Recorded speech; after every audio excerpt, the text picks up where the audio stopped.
Hello, నేను miss రావు. మహారాష్ట్ర జార్ఖండ్ ఎన్నికలు ముగిసాయి. Polling ఫలితాలు ఎలా ఉండబోతున్నాయి?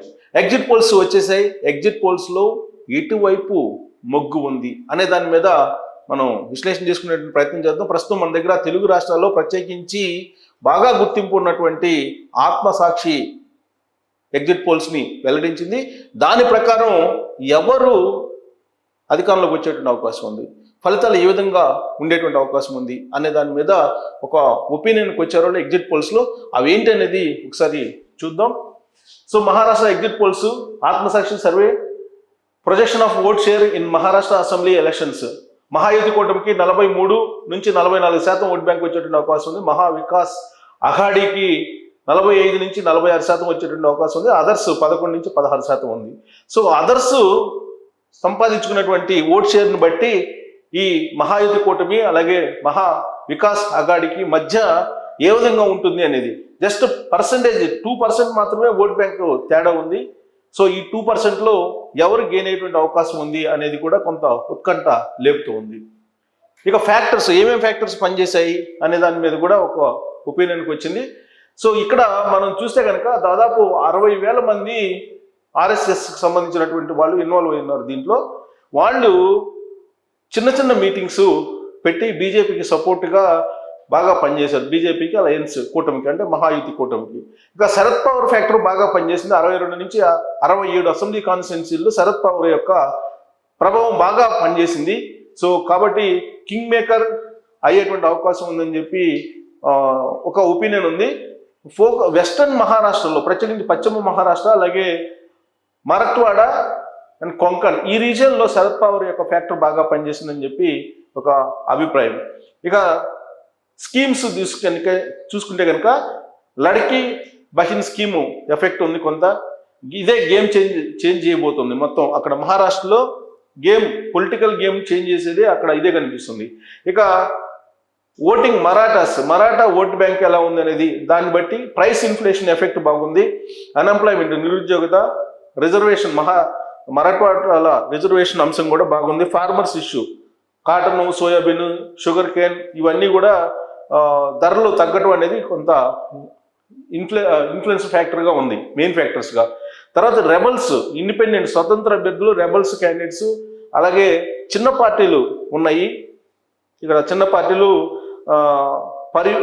పరివర్తన్ మహాశక్తి ఇదొక పార్టీ, ఎంఐఎం ఒకటి, వంచిత్ బహుజన్ అఘాడీ ఒకటి, మరాఠా ఫ్రంట్ ఒకటి, మహారాష్ట్ర నవనిర్మాణ సేన, ఇవి దాదాపు 5 పార్టీలు ఉండే చిన్న చిన్న పార్టీలు. ఈ 5 పార్టీలు కూడా గెలుపు ఓటములను తారుమారు చేసేటువంటి అవకాశం ఉందనేది ఒక అబ్జర్వేషన్ ఆత్మసాక్షి గ్రహించింది అక్కడ. ఇక అబ్జర్వేషన్స్, సోషల్ పొలిటికల్ డైమెన్షన్ ఇక్కడ బాగా పనిచేసింది. ఇక్కడ విదర్భ, మరాఠ్వాడ, వెస్టర్న్ మహారాష్ట్ర రీజియన్లో ఎక్కువగా సోషల్ పొలిటికల్ డైమెన్షన్స్ డామినేట్ చేశాయని చెప్పి తెలుస్తుంది. ప్రధానమైన అంశాలుగా అక్కడ ఈ 3 ప్రాంతాలు, మరాఠ్వాడ, విదర్భ, వెస్టర్న్ మహారాష్ట్రలో. ఇక పోలరైజేషన్, అటు మహాయుతి కూటమి కానీ లేదా మహా వికాస్ అఘాడీ కానీ, అంటే బీజేపీ కూటమి, ఇదేమో కాంగ్రెస్ కూటమి. ఇక్కడ సామాజిక ఈక్వేషన్స్ తీసుకుంటే కనుక ఇక్కడ మలి, డంగర్, వంజ్రా, అప్పర్ క్యాస్ట్ ఇక్కడ మహాయుతి కూటమికి ఉన్నాయి. అదే కాంగ్రెస్ కూటమికి వచ్చేసరికి ముస్లిమ్స్, దళిత్స్, ఎస్టీలు అండ్ మరాఠవాడ, ఇవందరూ కూడా కాంగ్రెస్ కూటమికి ఉన్నాయి.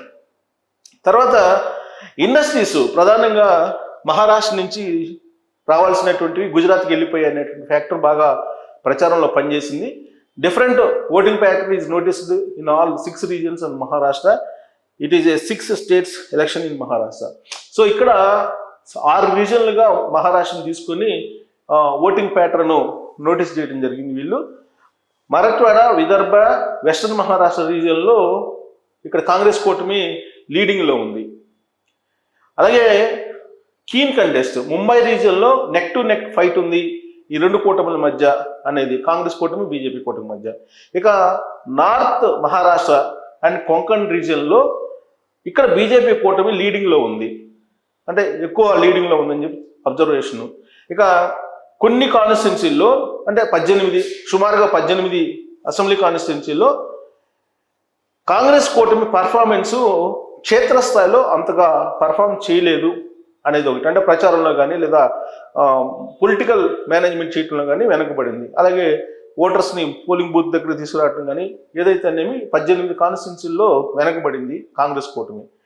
ఇక పవర్ ఏకనాథ్ షిండేని ఎక్కించడం, శివసేనని చీల్చడం, ఇవన్నీ కూడా బీజేపీకి కొంత వ్యతిరేకంగా ఉన్నట్టు తెలుస్తుంది. మహారాష్ట్రలో ఓటర్స్లో ఎక్కువగా అది డిసప్పాయింట్మెంట్, అసంతృప్తి అయితే ఉంది. సో ఇవన్నీ కూడా ఫ్యాక్టర్స్ పోలరైజేషన్ ఓటర్కి కారణాలుగా కనిపిస్తున్నాయి. ఇక మనం చూస్తే projection of expected reason wise vote share కనుక మనం తీసుకుంటే రీజన్ వైజ్ 6 రీజన్లుగా మనం మహారాష్ట్రను తీసుకోవచ్చు. విదర్భ తీసుకుంటే కాంగ్రెస్ కూటమికి 48, బీజేపీ కూటమికి 42, అదర్స్కి 10 ఉన్నది. అలాగే వెస్టర్న్ మహారాష్ట్ర, పశ్చిమ మహారాష్ట్ర తీసుకుంటే కాంగ్రెస్ కూటమికి 49, బీజేపీ కూటమికి 42, అదర్స్కి 9. ఇక మరక్వాడ తీసుకుంటే 48% కాంగ్రెస్ కూటమికి, బీజేపీ కూటమికి 44%, ఇతరులకి 8. ముంబై తీసుకుంటే కనుక 44% కాంగ్రెస్ కూటమికి, 47% బీజేపీ కూటమికి, 9 ఇతరులకు ఉంది. ఇక నార్త్ మహారాష్ట్ర అంటే ఉత్తర మహారాష్ట్ర తీసుకుంటే 41 కాంగ్రెస్ కూటమికి కనిపిస్తుంది, 48 బీజేపీ కూటమికి, 11% ఇతరులకు కనిపిస్తుంది. కొంకణ్ ఏరియాలో 44% కాంగ్రెస్ కూటమికి, 47% బీజేపీకి, 9% మాత్రం ఇతరులకు కనిపిస్తుంది ఓట్ షేర్ రీజనల్ వైజ్. ఇక ఇష్యూస్ వైజ్ మనం తీసుకుంటే కనుక ఫ్యాక్టర్స్, ఏమేమి ఫ్యాక్టర్స్ పనిచేసే ఓటర్స్ మీద అని అంటే మెయిన్ ఫ్యాక్టర్ వచ్చేసి మహారాష్ట్ర ఎలక్షన్స్లో ఇన్ఫ్లేషన్ అంటే ద్రవ్యోల్బణం బాగా పెరగడం, అంటే నిత్యావసర వస్తువులు పెరగడం అనేది 24% పనిచేసింది. అన్ఎంప్లాయ్మెంట్ అనేది 20% పనిచేసింది. తర్వాత ప్రస్తుత గవర్నమెంట్ మీద సాటిస్ఫాక్షన్ ఉందా లేదా అనేది, సాటిస్ఫైడ్ అనేది 22% ఉంది, సాటిస్ఫైడ్ పార్షియల్ అనేది 34% ఉంది, డిస్సాటిస్ఫైడ్ అనేది 18% ఉంది, ఫుల్లీ డిస్సాటిస్ఫైడ్ అనేది 22%, ఏమి చెప్పలేమని 4%. అంటే ఇక్కడ ప్రభుత్వ వ్యతిరేకత అనేది సాటిస్ఫైడ్ అనేది 22% ఉంది, సంతృప్తి. అలాగే సాటిస్ఫైడ్ పార్షియల్లీ పర్వాలేదు అనేవాళ్ళు 34 ఉన్నారు, అసలు కంప్లీట్గా బాగలేదు అనేవాళ్ళు 18 ఉన్నారు, ఫుల్లీ అసలు వరస్ట్ అనేది 22 మంది ఉన్నారు. అంటే ప్రభుత్వం మీద వ్యతిరేకత ఎక్కువగానే కనిపిస్తుంది. ఇక ప్రిఫర్డ్ చీఫ్ మినిస్టర్ క్యాండిడేట్స్, ఎవరెవరు చీఫ్ మినిస్టర్లు అనే ఒపీనియన్ తీసుకుంటే కనుక ఉద్ధవ్ థాకరేని 29% అత్యధికంగా కోరుకుంటున్నారు, ఏకనాథ్ షిండేని 20% కోరుకుంటున్నారు, దేవేంద్ర ఫడ్నవీస్ని 15% కోరుకుంటున్నారు, శరద్ పవార్ని 7% కోరుకుంటున్నారు, మేము చెప్పలేమనేది 20% మంది. అంటే ఉద్ధవ్ థాకరేకి కొంచెం ఎక్కువగా ముఖ్యమంత్రి కావాలి అని ఒపీనియన్ ఓటర్స్లో ఉంది. ఇక గవర్నమెంట్ ఏది బెటర్ డెవలప్మెంట్ యాంగిల్లో అనే దాని మీద ఒపీనియన్ తీసుకుంటే కాంగ్రెస్ కూటమి 46% ఉంది. అంటే బీజేపీ కూటమి కన్నా కాంగ్రెస్ కూటమి వస్తేనే అభివృద్ధి ఉంటుంది అనేది ఎక్కువగా కనిపిస్తుంది. చెప్పలేమనే దాంట్లో 11% ఉంది. ఇక మహా వికాస్ కూటమి అలాగే మహాయుతి కూటమి అంటే కాంగ్రెస్ కూటమి అలాగే బీజేపీ కూటమి గవర్నమెంట్ రూల్డ్ 2019 నుంచి 2024 కంపారిజన్ చేస్తే ఎలా ఉంది అనే దాని మీద ఓవరాల్ డెవలప్మెంట్ విషయంలో సోషల్ హార్మనీ అంటే 44% ఉంది, 36% మహాయుతి కూటమికి ఉంది. అంటే సోషల్ భద్రత అని. సో స్టేబుల్ గవర్నమెంట్ అనేది కాంగ్రెస్లో 42%, ఇక్కడ బీజేపీ కూటమి 40% ఉంది. సో ఇక్కడ కూడా కాంగ్రెస్ కూటమికే మద్దతు ఉంది. ఇక్కడ కమ్యూనిటీ వైజ్ క్యాస్ట్ వైజ్ తీసుకుంటే కనుక ముస్లిమ్స్లో 51% కాంగ్రెస్ కూటమికి ఉన్నారు, ఆదివాసీస్ 32% ఉన్నారు, పూర్లో 10% ఉన్నారు, ఫార్మర్స్లో 24% ఉన్నారు, నిరుద్యోగులు 14% కాంగ్రెస్ కూటమికి ఉన్నారు. ఇక లడకీ బెహన్ స్కీమ్, ఆ స్కీమ్కి సంబంధించి సాటిస్ఫాక్షన్ 36% ఉన్నారు, పార్షియలీ పర్లేదు అనేవాళ్ళు 14% ఉన్నారు, అసంతృప్తిగా 22 ఉన్నారు, తీవ్రమైన అసంతృప్తిగా 19% ఉన్నారు, ఏం చెప్పలేమని 9% ఉన్నారు. స్టేట్ గవర్నమెంట్ మీద బాగా కోపం ఉన్నటువంటి వాళ్ళు, బాగా చేంజ్ కావాలి ఇదని చేంజ్ కావాలనుకున్న వాళ్ళు 50% ఉన్నారు. అలాగే కోపం ఉంది కానీ ఈ గవర్నమెంట్ అనేది 4% ఉన్నారు, అసలు చేంజ్ అవసరం లేదని 42% ఉన్నారు, చెప్పలేమని 4%. అంటే కోపంగా ఉండేటువంటి పర్సంటేజ్ ఎక్కువ ఉంది. Present government reason wise anger ఎన్ని రీజన్ వైజ్ చేశారు, తర్వాత వెల్ఫేర్ స్కీమ్స్ గవర్నమెంట్ అట్రాక్ట్ చేసి 36% లక్డీ బహన్ యోజన ఇదే గేమ్ చేంజర్గా ఉందని చెప్పి ఐడెంటిఫై చేశారు ఓటర్ దగ్గర నుంచి.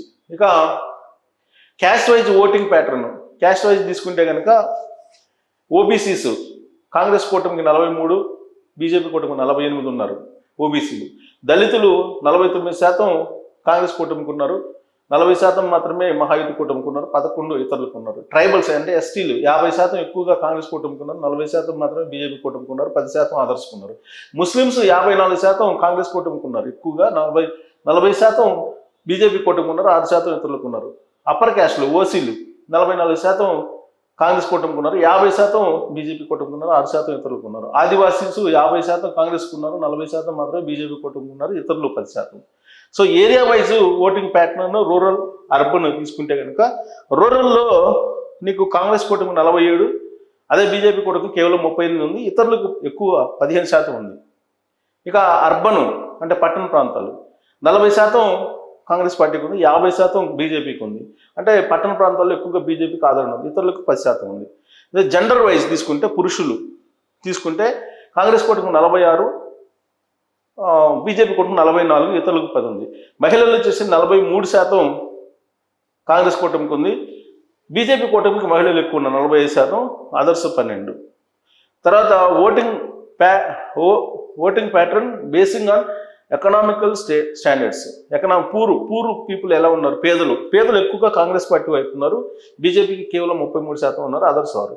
రిచ్ అంటే బాగా డబ్బు ఉన్నటువంటి వాళ్ళు ధనికులు కాంగ్రెస్ పార్టీ వైపు 42 ఉన్నారు, బీజేపీ వైపు 50 ఉన్నారు. అంటే పూర్ పీపుల్ ఎక్కువగా ఓటింగ్ వస్తారు, అది అడ్వాంటేజ్ అయ్యే అవకాశం ఉంది కాంగ్రెస్ పార్టీ కూటమికి. సో ఇక్కడ మనం ప్రొజెక్షన్ మొత్తం టోటల్గా తీసుకుంటే కనుక ఎగ్జిట్ పోల్స్లో total number of assembly constituencies 288. ఈ 285 మ్యాజిక్ ఫిగర్ వచ్చేసి 145. 145 ఎవరికి వస్తాయో వాళ్ళు అధికారంలోకి వచ్చేటువంటి అవకాశం ఉంది ఆ కూటమి. సో మహాయుతి కూటమి అంటే బీజేపీ కూటమి 127 నుంచి 135 స్థానాలకు మాత్రమే పరిమితం అయ్యేటువంటి అవకాశం ఉంది. అదే మహావికాస్ అఘాడి అంటే కాంగ్రెస్ కూటమి 147 నుంచి 155 వరకు కైవసం చేసుకుంటుంది, అదర్స్ 10 నుంచి 8. అంటే ఇక్కడ కాంగ్రెస్ పార్టీ అధికారంలోకి వచ్చేటువంటి అవకాశం ఉందని చెప్పి ఆత్మసాక్షి ఎగ్జిట్ పోల్ చాలా క్లియర్గా చెప్తూ ఉంది. సో దానికి సంబంధించినటువంటి గ్రాఫిక్స్. సో ఎగ్జిట్ పోల్ ప్రకారం ఆత్మసాక్షి ఇచ్చిన దాని ప్రకారం మహారాష్ట్రలో కాంగ్రెస్ కూటమి అధికారంలోకి రాబోతుంది.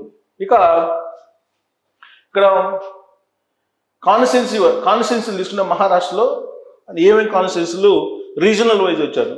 విదర్భ వచ్చేసి టోటల్ 62 ఉన్నాయి, కాంగ్రెస్ కూటమి 33 నుంచి 35, బీజేపీ కూటమికి 26 నుంచి 27, అదర్స్కి 2 నుంచి 3.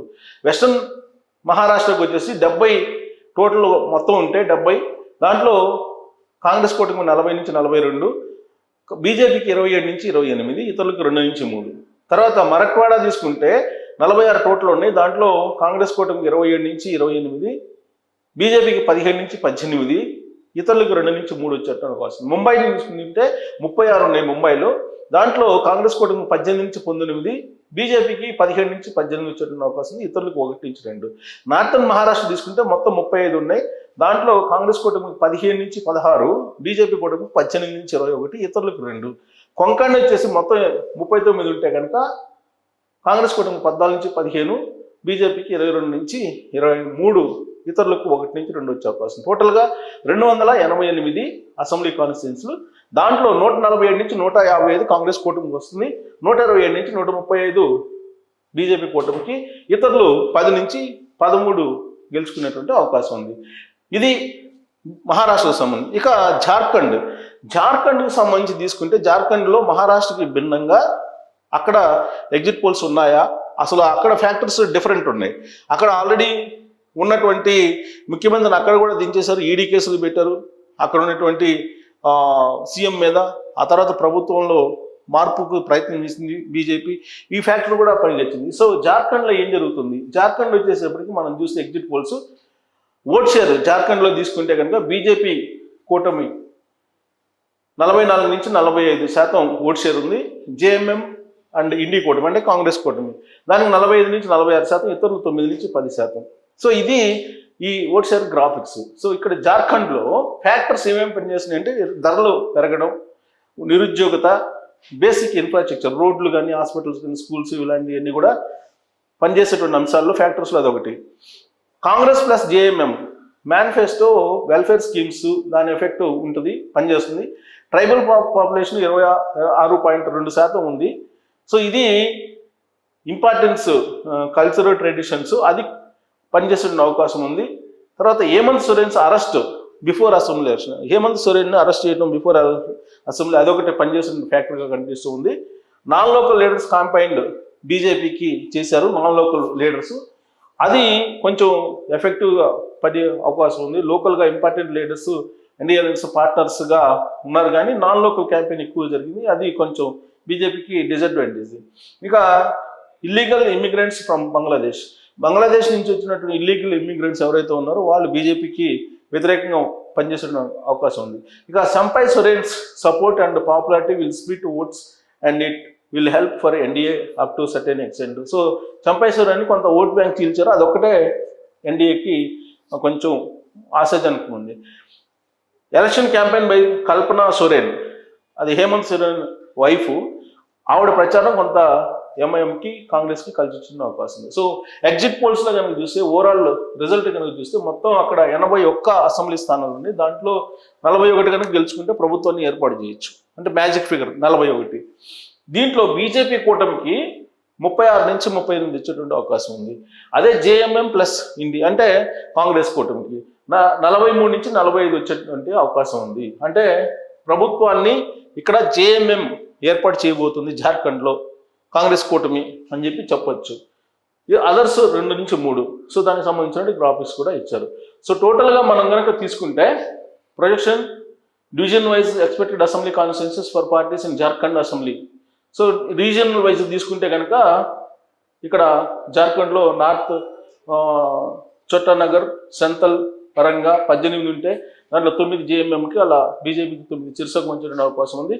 ఇలా రీజన్ వైజ్ తీసుకున్నా కానీ నీకు జేఎంఎం అలాగే బీజేపీ కూటమి కొన్ని చోట్ల నువ్వా నేను అన్నట్టుంది, కానీ ఎక్కువగా జేఎంఎంకి ఉంది. 42 స్థానాల్లో జేఎంఎం గెలిచే అవకాశం ఉంది, బీజేపీ 32, ఇతరులు 2. సో ఇక్కడ కూడా కాంగ్రెస్ కూటమి అధికారంలో రాబోతుంది. టోటల్గా ఎగ్జిట్ పోల్స్ని కనుక మనం చూస్తే, అటు మహారాష్ట్రలో కానీ ఇటు జార్ఖండ్లో కానీ 2 చోట్ల కాంగ్రెస్ పార్టీ కూటమి అధికారంలోకి రాబోతూ ఉన్నాయనేది ఆత్మసాక్షి ఇచ్చినటువంటి లేటెస్ట్ ఎగ్జిట్ పోల్స్. సో మిగిలినటువంటి ఎగ్జిట్ పోల్స్ కూడా రావాల్సి ఉంది.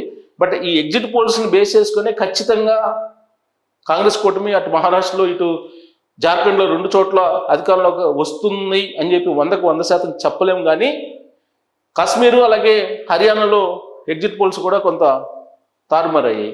బట్ ఎగ్జిట్ పోల్స్ అబ్జర్వేషన్ ఆత్మసాక్షి ప్రత్యేకించి తెలుగు రాష్ట్రాలకు సంబంధించి ప్రతిష్టాత్మకంగా ఉన్నటువంటి సర్వే సంస్థల్లో ఆత్మసాక్షి ఒకటి.